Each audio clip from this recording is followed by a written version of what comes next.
अस्सलाम वालेकुम रहमतुल्लाहि व बरकातुहू। देखिए, एक गलत फहमी जो है वायरल कर रहे हैं कुछ लोग ग्रुप्स में कि जो भी प्रॉपर्टी सेल ऑफ होंगी उसमें सिर्फ और सिर्फ कंप्लेनर का हिस्सा रहेगा, इस तरीके से, और जो है कंप्लेनर को फुल अमाउंट मिलेगा, और ये इस तरीके की बातें करके लोग गलत फहमी फैला रहे हैं। देखिए, कंप्लेनर का सिर्फ मैपिंग हुई है। मैपिंग मतलब आईबीजी नंबर को बैंक अकाउंट से वेरीफाई करके सिर्फ मैपिंग किया गया है।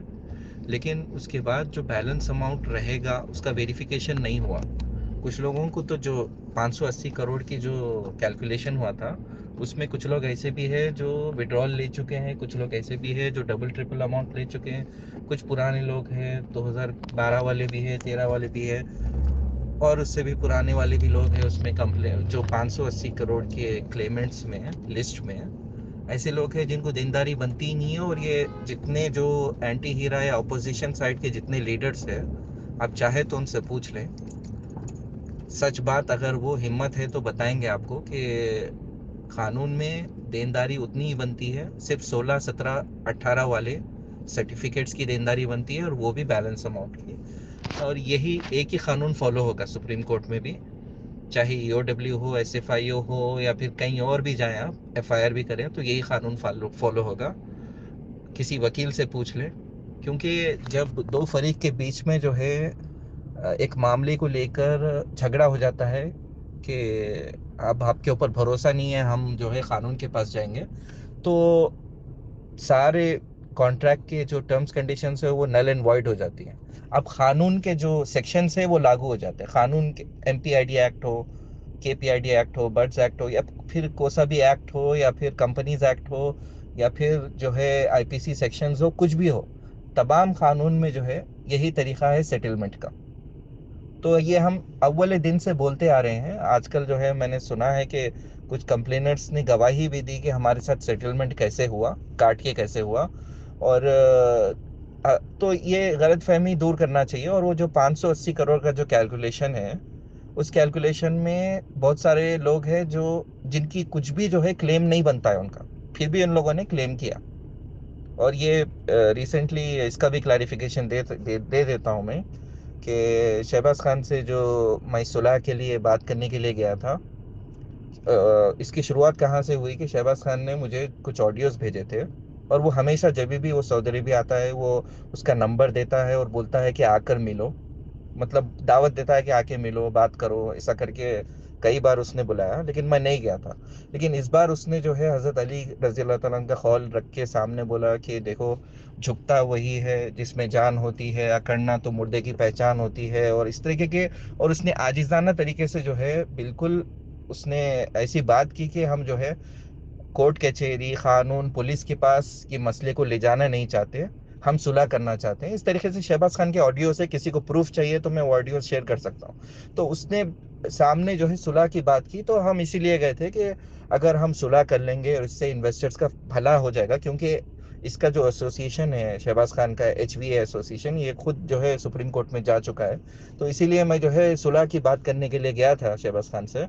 तो बातचीत में जो है कुछ इख्तिलाफी बातें हुई, तो मैं हम लोग यही बोल रहे थे कि भाई हम यहाँ पे लड़ाई झगड़ा करने नहीं आए, हम लोग सुलह करने आए। तो जो भी सिमिलर बातें हैं, जो कॉमन बातें हैं हमारे और आपके बीच में, उन बातों को रखेंगे। तो शहबाज खान का कहना यह था कि मैं सिर्फ कंप्लेनर के पैसों की बात करूंगा, बस दूसरे लोगों से मेरा वास्ता नहीं है, सिर्फ कंप्लेनर, सिर्फ कंप्लेनर। तो मैंने शहबाज खान से पूछा, और आप कोई भी बात करना है तो पूछ सकते हैं शहबाज खान से। मैंने पूछा कि ठीक है, जो भी कंप्लेनर है उसमें बहुत पुराने लोग भी है जिनको डबल ट्रिपल भी मिल गया। तो शहबाज खान का जवाब यह था कि उनको कुछ नहीं मिलेगा। ये खुद शहबाज खान का जवाब था। और उसके बाद मैंने पूछा कि ठीक है, अगर किसी को हाफ अमाउंट मिला, 2016-17 वाले हैं, आधा ले लिया, आधा बाकी है, तो उनको आधा ही मिलेगा। ये शहबाज खान के अल्फाज है, आप चाहे तो पूछ सकते हो। और ये जितने लोग हैं ऑपोजिशन साइड के, जो शहबाज खान के ग्रुप के लोग हैं, ये लोग भी जानते हैं इस बात को। जानबूझकर इन्वेस्टर्स या कंप्लेनर्स को बता नहीं रहे हैं ये बात, सब लोग जानते हैं, जो अपोजिशन साइड के जो ग्रुप के लीडर्स हैं। ठीक है। तो अभी सिर्फ 16, 17, 18 वाले जिनका क्लेम बाकी है, उन्हीं का देखा जाएगा सेटलमेंट में, ऐसा ही होता है। ठीक है। तो ये गलत फहमी को दूर करिए कि जो है प्रॉपर्टीज बेचने से जो वैल्यू आएगी, और कंप्लेनर्स की जो वैल्यू है वो 580 करोड़ नहीं है।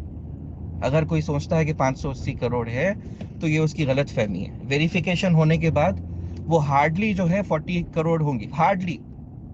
ये बात पहले भी आ चुकी है। जो 580 करोड़ की जो वैल्यू है वो जो है फुल कैपिटल अमाउंट की वैल्यू वो मैपिंग करके वो लोग बता रहे हैं, लेकिन वो जब वेरिफिकेशन होगा, लोअर कोर्ट में आर्ग्यूमेंट होगा, सारी चीज़ें होंगी, तो जब जो है हार्डली 40 करोड़ भी नहीं है कंप्लेनर्स की वैल्यू। तो आप मुझे बताएं कि जो है कोर्ट में कितना डिपॉजिट हो रहा है, तो फिर क्या होगा फिर आगे चल के। इस बात का खुलासा कई बार जो है सपोर्टर के वीडियोस में, जैसा कि मुतीउर रहमान की वीडियोस में भी है, और हम लोग भी बता चुके हैं अल्हम्दुलिल्लाह पहले से भी।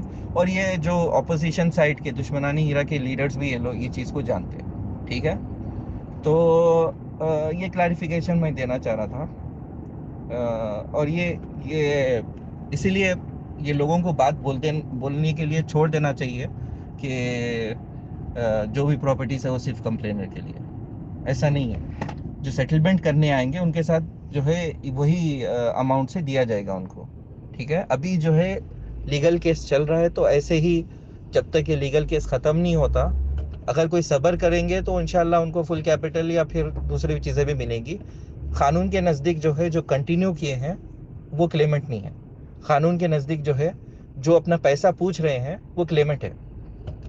ठीक है, चाहे वो क्लेम किए हैं या फिर विड्रॉल रिक्वेस्ट किए हैं, जैसा भी है वो अपना, जब कानून में मसला जा चुका है तो उस टाइम पे क्लेम कर रहे हैं, तो उस टाइम पे ऐसे ही होगा। मैं क्लैरिफिकेशन देना चाह रहा था क्योंकि बहुत सारे लोगों को ये गलत फहमी है। अस्सलाम वालेकुम वरहमतुल्लाहि वबरकातुहू।